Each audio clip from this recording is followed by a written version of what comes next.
The great chamber of the Galactic Council stretched across 3 kilometers of polished metal and living crystal. Ambassador Jiwan Park stood at the central podium, feeling very small beneath the watching eyes of 12 alien species. Some had compound eyes that glittered like dark jewels. Others had no eyes at all, sensing the world through methods humanity still did not fully understand. All of them looked down at the lone human woman with expressions that ranged from curiosity to open contempt. Humanity had joined this ancient alliance just 30 years ago. In the long history of the Council, that was less than a heartbeat. The youngest species ever admitted, humans were still treated as children at a table of elders. Ji-Wan had grown used to the condescending tones and dismissive gestures. She had learned to smile and nod and play the diplomatic game. But today, something felt different.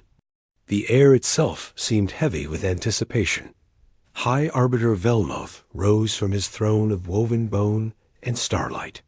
He was Verith, an insectoid being that stood 4 meters tall, his carapace scarred from wars, fought before humanity discovered fire.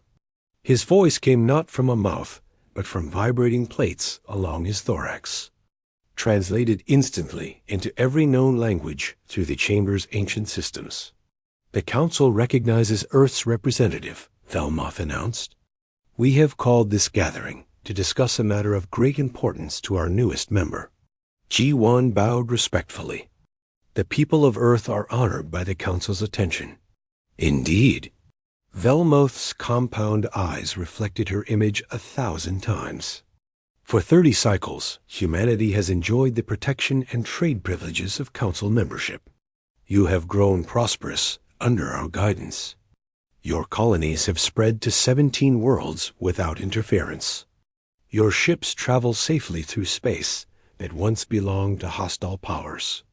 "We are grateful for these blessings," Ji-Wan replied, though her stomach was beginning to tighten. She recognized the pattern of this speech. It was the same tone her grandfather used before explaining why she could not have something she wanted. Counselor Thren leaned forward from the Kryn section. The Kryn were amphibious conquerors, their scaled bodies adapted for both water and land warfare. They had opposed humanity's admission to the Council and never bothered to hide their dislike. "Grateful," Thren repeated, his translator giving the word a mocking edge. "Pretty words are cheap. The Council requires more substantial demonstration of loyalty." Ji-Wan kept her face neutral. "What does the Council require?"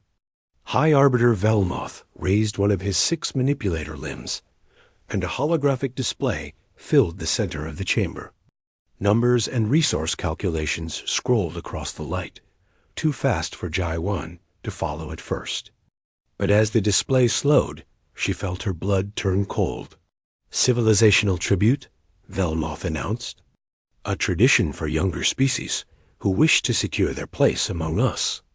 Earth will provide the following: 17 million tons of refined rare metals, 40,000 advanced artificial intelligence cores, complete genetic samples from all human populations, and 10% of Earth's total economic output annually for the next 100 standard cycles." The chamber fell silent. Ji-Wan's hands trembled slightly, but she forced them still. The demands were not just excessive.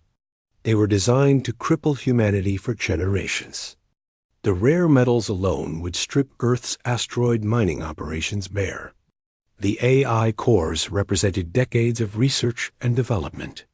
The genetic samples were an obvious attempt to catalog human biology for purposes she did not want to imagine. And 10% of their economy for a century would reduce Earth to a beggar state, forever dependent on Council charity. "This tribute," Ji-Wan said carefully, "is unprecedented in scale.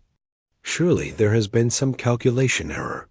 Thren made a wet, gurgling sound that passed for laughter among the Kryn. "No error, human. This is the price of protection. Pay it, and the Council will shield you from the dangers of the outer territories.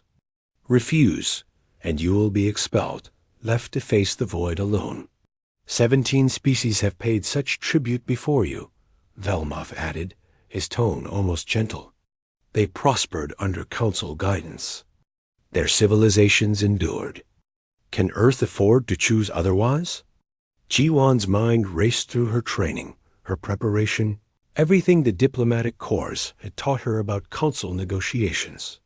Nothing had prepared her for this. This was not negotiation. This was extortion delivered with the smile of a predator. Behind her, at the edge of the human delegation area, Captain Do-Yoon Kim stood in his military dress uniform. His face showed nothing, but Ji-won knew him well enough to recognize the cold fury in his eyes.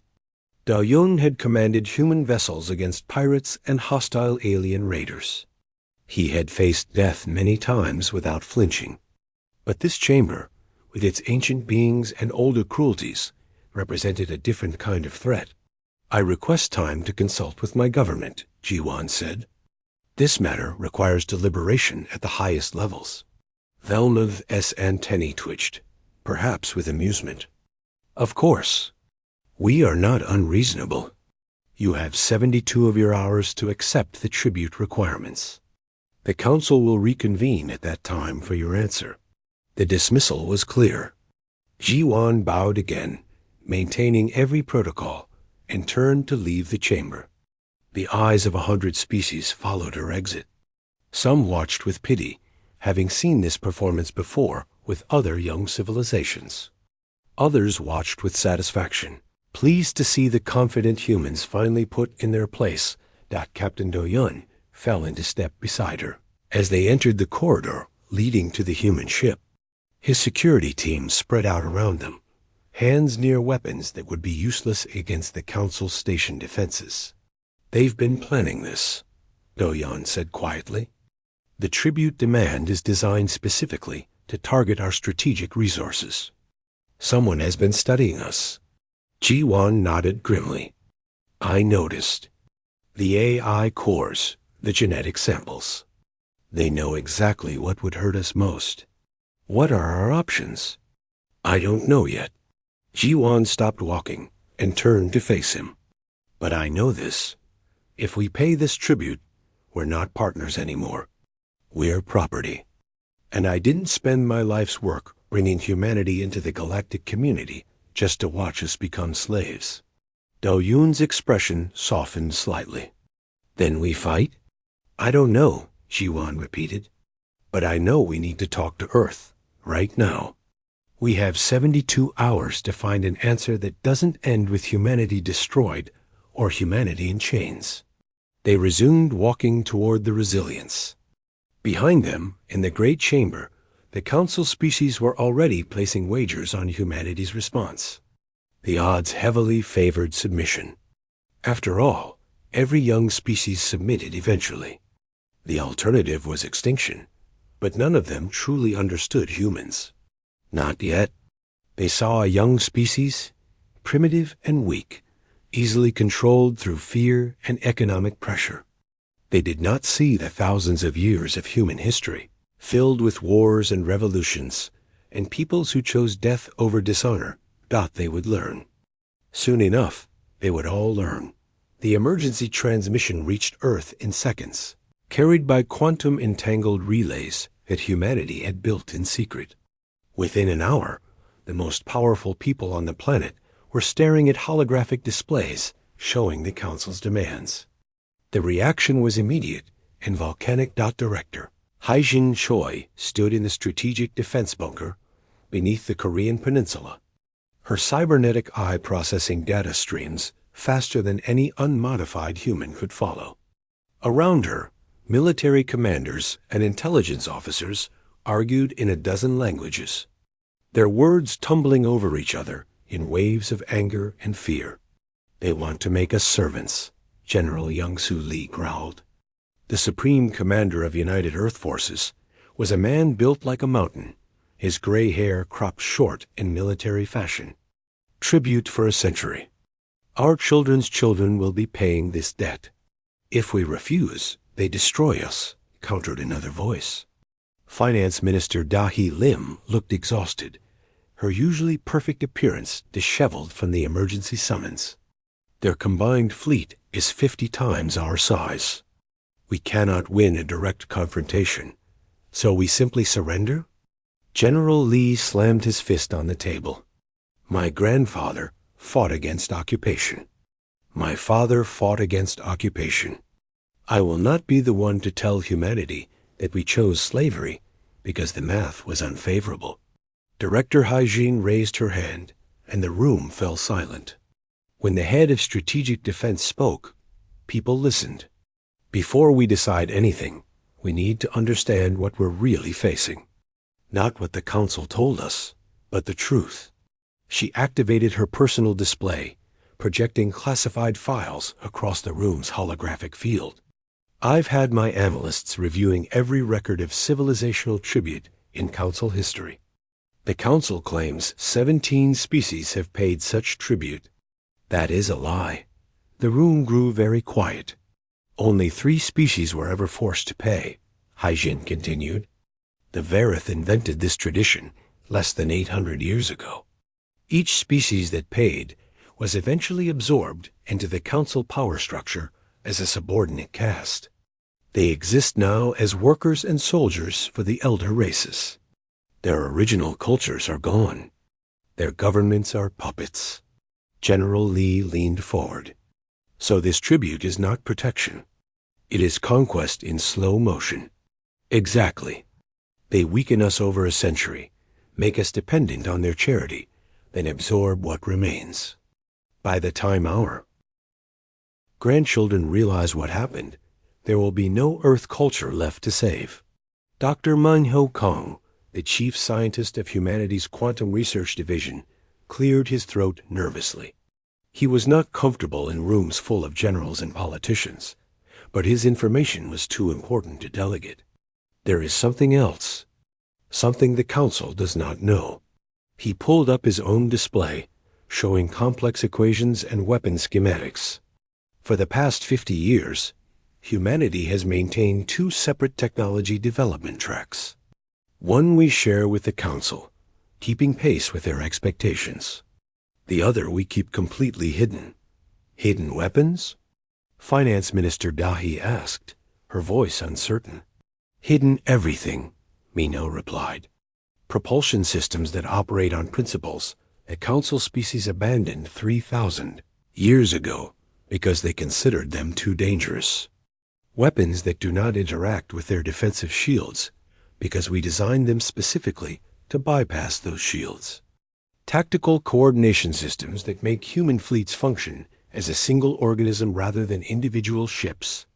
General Lee's expression shifted from anger to something more calculating. How did we keep this secret? A Council has spies everywhere. Because we expected this day would come, Haijin answered. The founders of the Strategic Defense Initiative looked at the Council's history and saw a pattern of exploitation. They prepared for the worst while hoping for the best. Now the worst is here, and we are not as helpless as the Council believes. The debate that followed lasted for hours. Some still argued for submission, pointing out that secret weapons were no guarantee of victory. Others pushed for rejection and isolation, willing to take humanity's chances alone in the hostile galaxy. But gradually, a third option emerged, shaped by encrypted messages from the Resilience where Captain Do-Yoon and Ambassador Jiwan waited for guidance. The captain's proposal was audacious. It relied on an ancient Council law that had not been used in over 2,000 years, a right that most species had forgotten existed. The right of challenge allowed any species facing Council decree to demand trial by combat instead. If humanity invoked this right, they could force the issue onto a battlefield where secret weapons might actually matter. This is madness, Yahi said, though her voice carried less conviction than before. Even if we win a battle, the Council will never accept the humiliation. They will hunt us to extinction. Will they? Haijin held up another display, showing political analyses of Council species. The Silvari have always opposed aggressive expansion. The Methane Collective is isolationist by nature. At least 4 other species have expressed private concerns about Verith dominance. If we win decisively enough, if we show that challenging humanity is costly, some council members may decide we are more valuable as allies than as enemies. And if we lose? General Li asked. Hygiene met his eyes. Then we lose everything. But we lose everything if we submit too. At least this way, we lose fighting. The vote was taken in the deep of night, Earth time. Representatives from every major nation participated. Every voice counted. The decision was not unanimous, but it was overwhelming. Humanity would not pay tribute. Humanity would not submit. Humanity would invoke the ancient right of challenge and bet their entire future on a single battle. Ambassador Ji-Wan received the decision with no visible emotion. But Captain Do-Yoon noticed her hands shaking slightly as she read the message. She looked up at him with eyes that held both fear and fierce determination. "We have our answer," she said. "Now we need to deliver it in a way the Council will never forget." Do-Yoon nodded slowly. "I have some ideas about that." They spent the remaining hours before the Council reconvened, preparing their response. Every word was chosen with care. Every gesture was planned. This would be more than a diplomatic statement. It would be a declaration that would echo through galactic history. One way or another dot in military bases across human space, ships began receiving coded orders. Crews were recalled from leave. Weapons were loaded and systems checked.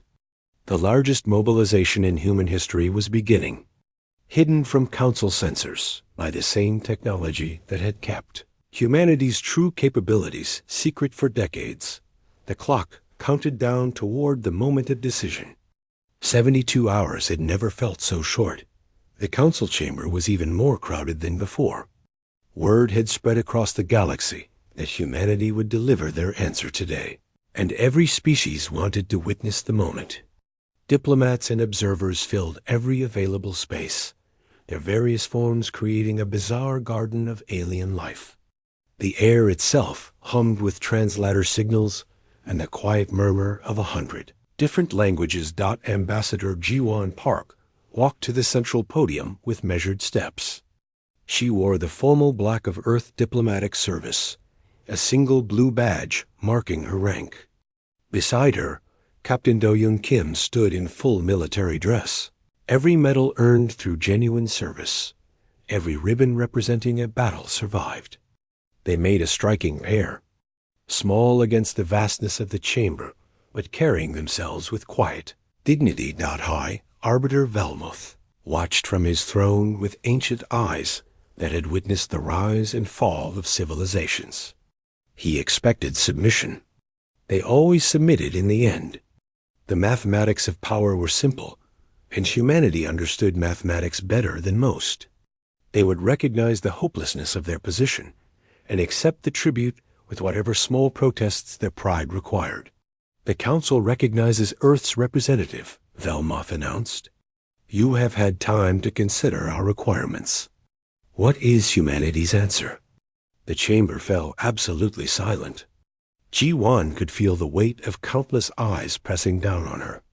She thought of Earth, blue and green and beautiful, spinning in the void.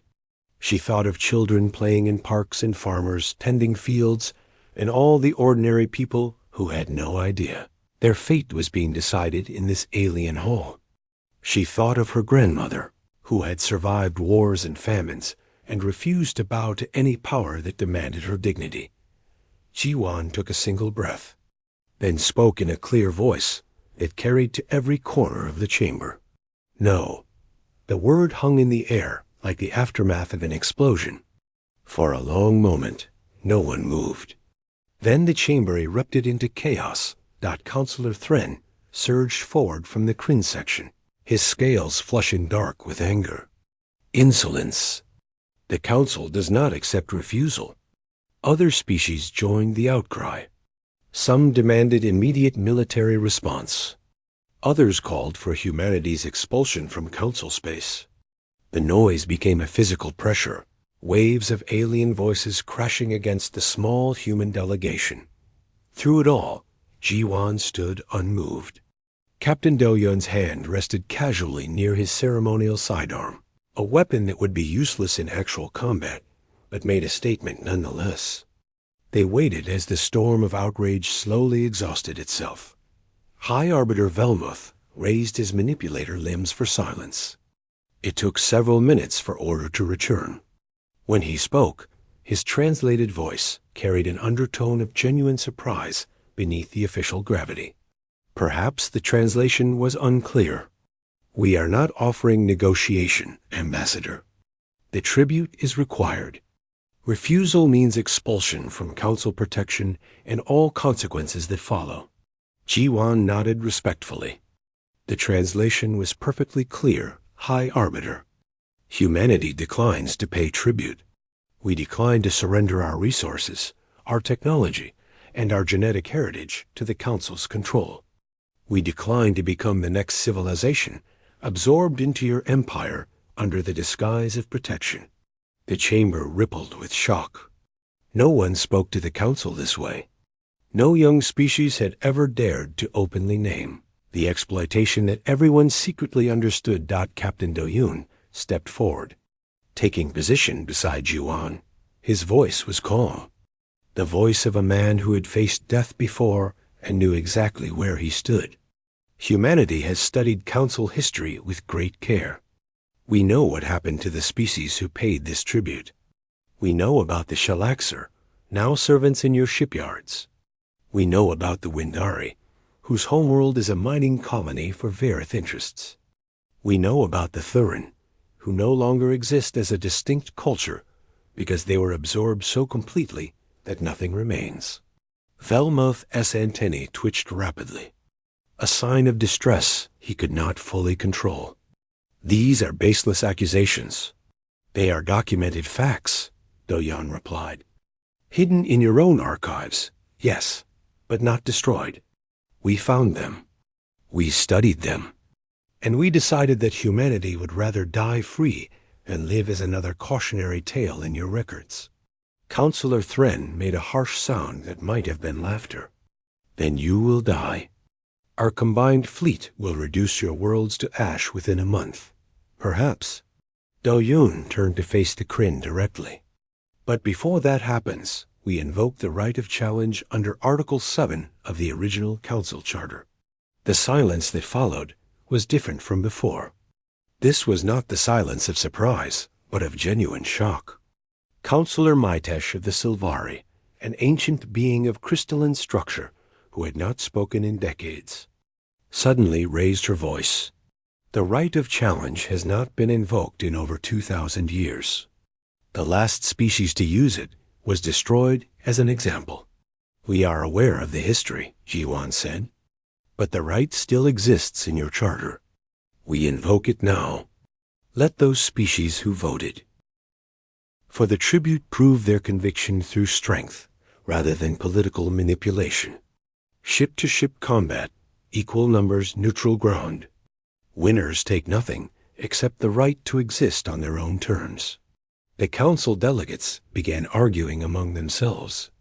Some saw the challenge as an insult that demanded crushing response. Others recognized the trap, knowing that refusing the challenge would make them look weak. The ancient laws of the Council were clear, even if no one had expected them to be used again. High Arbiter Velmuth deliberated for long minutes before responding. 7 species voted for the tribute requirement. If they accept your challenge, the trial will proceed. If humanity loses, you forfeit all claims and submit to full Council authority. If humanity wins—" He paused, compound eyes unreadable.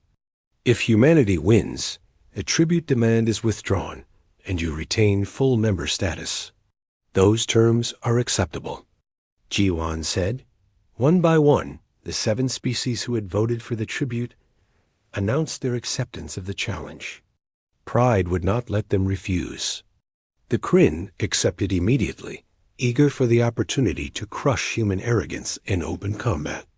The others followed, some with more hesitation, but none willing to appear weak before their peers. The trial will take place in 30 standard days, Velnoth announced. Each party will bring 50 warships to the neutral zone, designated as the Crucible. The battle will continue until one side surrenders or is destroyed. May fortune favor the righteous. Counselor Maitesh spoke again, her crystalline form vibrating with unusual intensity. I must warn this council. My species has limited ability to sense possible futures. This path leads to darkness for everyone. What we set in motion today will change the galaxy forever. Thren dismissed her words with a gesture. Salvari mysticism. Humanity has chosen destruction, and destruction they will receive. As the human delegation departed, the chamber buzzed with discussion. Odds were calculated, strategies debated. Everyone agreed that humanity's 50 ships would be crushed by the combined might of 350 veteran Council warships. The only question was how long the slaughter would take. Jiwan and Do-Yun walked in silence until they reached the Resilience.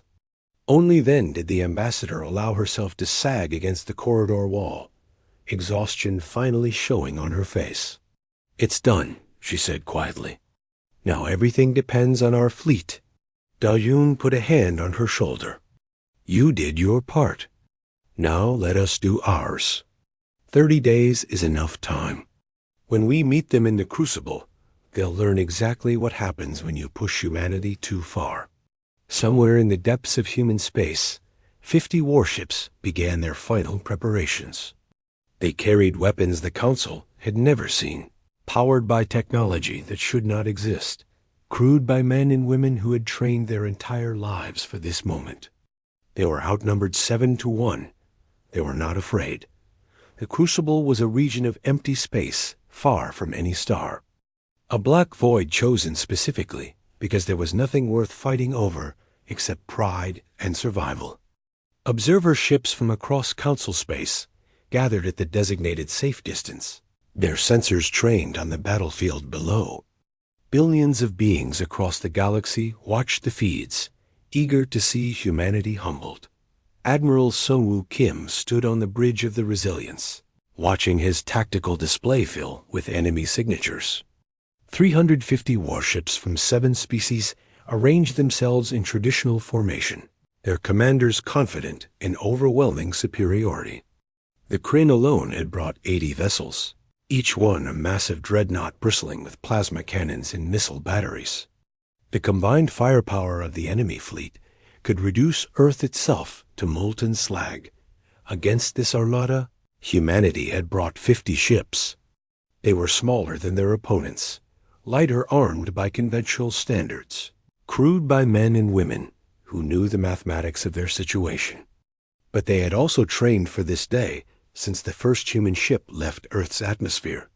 Every captain understood that this battle would decide if humanity survived as a free species or disappeared into the long list of civilizations consumed by Council ambition. All ships report ready. Admiral, Commander Jaewon Park, announced from his position aboard the Defiance. The younger Park was Jiwon's brother, a pilot who had risen through the ranks through skill and daring rather than family connections. He commanded a squadron of attack craft designed for exactly the kind of unconventional warfare they were about to attempt. Admiral Sunwoo nodded, though no one could see the gesture. Remember the plan. Speed and unpredictability. Do not fight on their terms. Make them fight on ours. Across the void, the enemy fleet completed its formation. Traditional Council doctrine called for a slow approach, exchanging long-range fire while closing to optimal weapons distance. Battles between Council species often lasted for days, elaborate dances of energy beams and shield regeneration. The commander with superior resources inevitably won, which was exactly how the elder races preferred it. The signal to begin came from the neutral observers. Both fleets were cleared to engage. The Council fleet began its measured advance, plasma cannons charging for the opening salvos. Their commanders expected the human ships to form a defensive cluster, trying to concentrate their limited firepower while shields absorbed incoming damage. It was the only logical response to such unfavorable odds. Humanity did something entirely different. The 50 human ships scattered in all directions simultaneously, moving in patterns that seemed completely random. Their quantum displacement drives engaged, creating a flickering effect that made targeting nearly impossible. One moment a ship was there, the next it was somewhere else entirely. The normal rules of space combat twisted into something the Council had never encountered. The first Kryn salvo struck empty space. The second did the same. Counselor Thren, commanding from his flagship, snarled orders to adjust targeting algorithms. His weapons officers tried to predict where the human ships would appear next.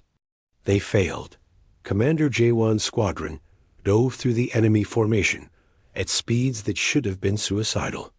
But human ships were built differently, designed for maneuvers that would tear conventional vessels apart. They moved like predatory birds rather than warships, twisting between the massive Council dreadnoughts, with centimeters to spare. The first enemy ship died 12 minutes into the battle. A Kryn dreadnought, veteran of a dozen campaigns, was torn apart by kinetic projectiles, traveling at 90% of light speed. The rounds punched through shields designed to stop energy weapons, passed through armor like paper, and exited the other side before the crew even understood they were dead. The mighty warship broke into 3 pieces and went dark. Then another died. And another. Admiral Sunwoo coordinated the human fleet through tactical networks that processed information faster than organic minds could think. His AI systems identified weak points, calculated firing solutions, and transmitted orders in the spaces between heartbeats. The human ships moved as a single organism, each vessel knowing exactly where its companions would be, coordinating attacks that struck the same target from multiple angles simultaneously. Chief Engineer Borum Shin watched the battle data from her station aboard the Resilience. She had designed many of the weapons now tearing through Council ships, decades of secret work finally proving its worth. Her quantum disruption systems prevented enemy sensors from maintaining locks. Her kinetic accelerators bypassed shields entirely. Her adaptive armor hardened against whatever energy frequencies the enemy was using. Everything she had built was performing beyond specifications. 2 hours into the battle, half the enemy fleet was destroyed or disabled. The Council observers watched in stunned silence as vessels that had existed for centuries became expanding clouds of debris. The Kryn dreadnoughts, pride of their species, were being picked apart by human ships a fraction of their size. Traditional doctrine was useless against an enemy who refused to follow any recognized rules of engagement. Admiral Sunwoo opened a communication channel to the enemy fleet. Council forces, this is Admiral Sunwoo Kim of the United Earth Fleet. You have fought with honor. Half your ships are lost. We offer terms of surrender. Withdraw from the field, and the battle ends. There is no shame in recognizing when a fight is lost. Counselor Thren's response came immediately, his translator struggling to convey the depth of his fury. The Kryn do not surrender. We will kill every last one of you, or die trying. Then you will die, Admiral Sunwoo said simply, and closed the channel. The battle continued for another 90 minutes. It was no longer a fight, but an execution. Human ships hunted down the remaining Council vessels with methodical precision. Some enemy crews attempted to surrender individually, and those surrenders were accepted, their ships disabled rather than destroyed. But many fought to the end, unable to accept what was happening. When the last enemy weapon fell silent, the crucible was filled with debris and drifting hulks. 350 Council warships had entered the battle. None remained operational. Human losses: 4 ships damaged, all repairable, 0 vessels destroyed.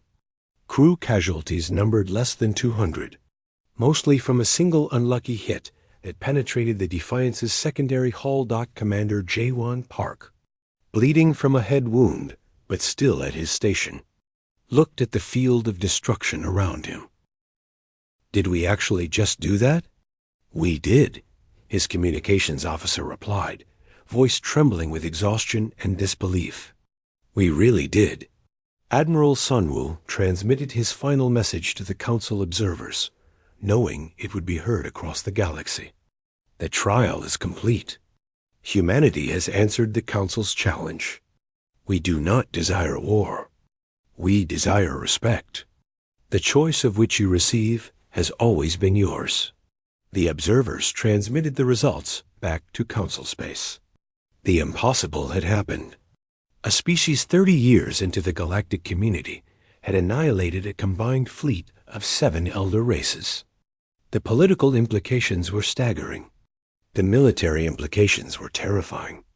Everything the Council believed about power and hierarchy had been proven wrong in a single afternoon of slaughter.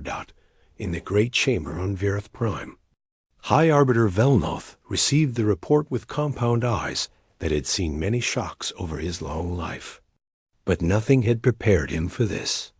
Nothing in 5,000 years of Council history had prepared any of them for humanity. The word he had dismissed as meaningless defiance, that simple no, spoken by a small woman in a black uniform, suddenly carried weight that shook the foundations of galactic civilization. The Council had demanded tribute. Humanity had answered, and the answer had frightened them more than they would ever admit. The weeks following the Crucible changed everything. Across Council space, governments fell and rose as populations demanded answers. How had their mighty fleets been defeated so completely? Why had their leaders provoked a conflict they could not win? The 7 species who had accepted humanity's challenge faced internal crises that would take generations to heal. The Kryn were hardest hit. Their entire identity was built on military supremacy, on being the conquerors who had never known defeat. Now they had been crushed so thoroughly that their warrior caste fell into despair. Counselor Thren had died in the battle, choosing to go down with his flagship rather than face the shame of return. His successor immediately began seeking diplomatic channels with humanity. Desperate to prevent further conflict, Dr. Yoonji Kwon, Earth's leading xenosociologist, had predicted this reaction in her pre-war analysis. She understood that the Council species had grown powerful through age and stability, but that same stability had made them slow and predictable. They stopped changing because they did not need to change. Humanity, by contrast, had spent thousands of years fighting itself, constantly refining the arts of war and strategy. What seemed like a weakness was actually their greatest strength. They forgot what real conflict looks like. Yoonji explained to the assembly of Earth leaders who gathered to plan the post-war period. Their wars were ritual, formal, controlled by strict rules that prevented true innovation. Humanity never had those limitations. We fought to survive, and we got very good at it. Elder Counselor Taijin Ro, newly appointed as humanity's senior representative to the Council, nodded thoughtfully. He was a philosopher by training, a former colony governor who had spent decades studying alien cultures. He understood that military victory was only the first step. The real challenge was building something lasting from the ashes of the old order. "We must be careful," Taijin warned. "If we use this victory to dominate the Council, as they once tried to dominate us, we become what we fought against. Our strength must be wisdom, not conquest." High Arbiter Velmoth requested a private meeting with Ambassador Jiwan and Captain Do-Yun. The ancient Verith received them in his personal chambers, a space filled with artifacts from civilizations long extinct. He moved slowly now, age and defeat weighing heavily on his carapace. "I have lived for over 800 of your years," Velmoth said, his translator struggling to convey the weariness in his voice. "I have seen species rise and fall. I have watched empires crumble and new powers take their place. But I have never seen anything like what happened in the Crucible. Ji-Wan remained respectful but firm. We did not want that battle, High Arbiter. We simply refused to accept the alternative. I understand that now. Velmoth's compound eyes dimmed slightly, a sign of deep contemplation. The tribute was my idea. I convinced the Council that humanity was growing too fast, becoming too strong. I believed that controlling you early would prevent future conflict. Instead, I created the very thing I feared. Captain Do-Yun spoke for the first time. Why tell us this? Because I am old, and I wish to die with some measure of honesty. Velmoth raised one withered manipulator limb. What do you want from us? You have proven you could destroy the Council if you chose. You could take everything we have built and claim it as your own. What is humanity's price? Ji-Wan exchanged a glance with Do-Yun, then answered carefully. We want what we always wanted. Mutual respect, fair trade, and genuine partnership. We do not wish to rule the galaxy. We wish to share it with species who treat us as equals. That is all? That is everything, Ji-Wan replied. The old Council was built on hierarchy and exploitation. We propose something different. A new charter where species are judged not by age, but by contribution. Where decisions require consensus rather than decree. Where no single power stands above the laws everyone agrees to follow. Velmoth was silent for a long time. When he spoke again, his voice carried something that might have been hope. I will support this proposal. It will not undo the harm I have caused, but perhaps it can prevent future harm. The debates over the new charter lasted for months. Some species embraced the changes eagerly, seeing opportunity in the collapse of old hierarchies. The Silvari, who had long opposed Council aggression, became humanity's strongest allies. The Methane Collective, previously ignored as too strange for mainstream politics, found their voice amplified in the new structure. Species who had been marginalized for millennia suddenly had seats at the table of power. Others resisted, clinging to the privileges that the old order had granted them. But the memory of the Crucible haunted every discussion. Humanity had proven they did not need the Council, which meant the Council needed humanity more than ever. Pride eventually gave way to pragmatism. 5 years after the battle, Admiral Do-Young Kim stood on the observation deck of a joint Human Council military station, watching ships from a dozen species conduct training exercises together. The vessels moved in coordinated patterns, sharing tactics and technology in ways that would have been unthinkable a decade ago. Human officers served alongside alien crews, learning from each other, building trust through shared service. G1 Park, now chief mediator of the new council, joined him at the window. Her hair had grayed slightly at the temples, and new lines marked her face. But her eyes still held the same fierce determination that had carried her through that terrible day in the Great Chamber. Do you remember what you said when we got the council's demands? She asked. You said this was never a negotiation. It was a test. Do-Yoon nodded. I remember. You were right. But I think the test was more complicated than any of us understood. Ji-Wan gestured at the mixed fleet below. They were testing whether we would submit. We ended up testing whether they could change. And we both passed in the end. In a park on Earth's surface, children from a dozen species played together under a warm sun. They did not remember the wars their parents had fought or the fears their grandparents had carried. They only knew that the universe was vast and full of wonders, and that all the different beings who shared it were their friends. Elder Counselor Taijin Ro attended the dedication of the new council's Hall of Founding, a structure built on neutral ground with contributions from every member species. He read the inscription carved above the entrance in every known language, words chosen after months of debate but ultimately agreed upon by all. True strength is not in the power to conquer, but in the courage to stand equal. Taijin thought about the long path that had led to this moment. A single word spoken in defiance. A battle it should have been lost. A galaxy forced to reconsider everything it believed about power and dignity and the meaning of civilization. Humanity had answered the Council's tribute demand with one word. That word was no. It was simple and clear and absolutely terrifying to beings who had never imagined such resistance was possible. But the real answer was everything that came after. The victory that proved strength. The mercy that proved wisdom. The reforms that proved humanity wanted partners rather than subjects. The galaxy was not perfect. It would never be perfect. But it was better than before, and it would continue to improve as long as beings of goodwill worked together to build something worthy of the stars.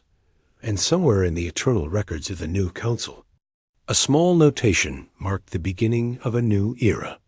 It read simply, "The year humanity said no, and the galaxy learned to listen."